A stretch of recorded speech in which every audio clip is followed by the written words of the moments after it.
Another daring theft happened in Agartala city where a group of thieves entered the shop and stole some amount of cash, including other items from the shop.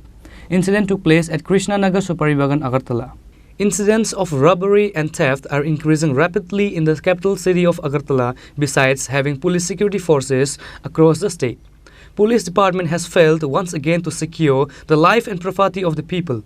As such, another daring theft happened in Agartala city where a group of thieves entered the shop and stole 29,000 amount of cash, including other items from the shop. Incident took place at Krishnanagar Suparibagan, Agartala.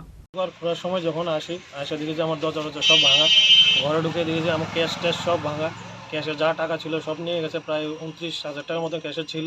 কালকে মাস করে মানুষের টাকা দিয়ে গেছে, আমি আর ঘরে টাকাটা নিইনি, ক্যাশে টাকাটা ছিল, ক্যাশের টাকা সব ভাঙে সব নিয়ে গেল, সিগারেটের বান্ডিল যা আছে সব নিয়ে গেছে, কিছু কসমেটিক্স আছে দামি দামি আইটেম ছিল এগুলো নিয়ে গেল, বড় বড় দুধ 1 কিলো 500 দুধ যা ছিল এগুলো সব নিয়ে গেল। এখন সব মিলে সে 50-52 হাজার টাকা মাল নিয়ে গেছে। কালকে কি মনে হয় এটা কারা নিয়ে যেতে পারে? এটা সম্ভবত এটা যারা ড্রাগস পার্টি তারাই নিয়ে গেছে। কোন জায়গায় দোকানটা?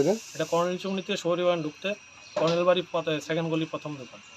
মানে শহরের উপকণ্ঠে এরকম চুরি পুলিশ পহরা থাকা কি মনে হচ্ছে?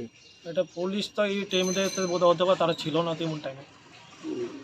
এমনিতে এই বিপদে কি জানানো হয়েছে পুলিশকে জানানো হয়েছে। সকালবেলায় যখন চুরিটা হয়েছে পুলিশকে লগে লগে ইনফরমেশন দেওয়া হয়েছে। পুলিশ পশ্চিম থানা কিছুক্ষণ আগে পুলিশ এসেছে, পুলিশ এসে সব কিছু ইনকোয়ারি করে গেছে। নাম কি? আমার নাম সুবীর দে। কবে হয়েছিল চুরিটা? চুরিটা কালকে রাত্রে নাগাদ হয়েছে। মোটামুটি কটার দিকে? 2টা থেকে 3টার ভিতরে হয়েছে। চোর ঢুকছে কোন দিকে? বাড়ির ভিতর দিয়ে ঢুকছে। The shop was found scattered and robbed on Saturday morning. Shop owners said this theft may be done by spoiled kids who are involved in toxic addiction. Bureau Report, Chini Khorang.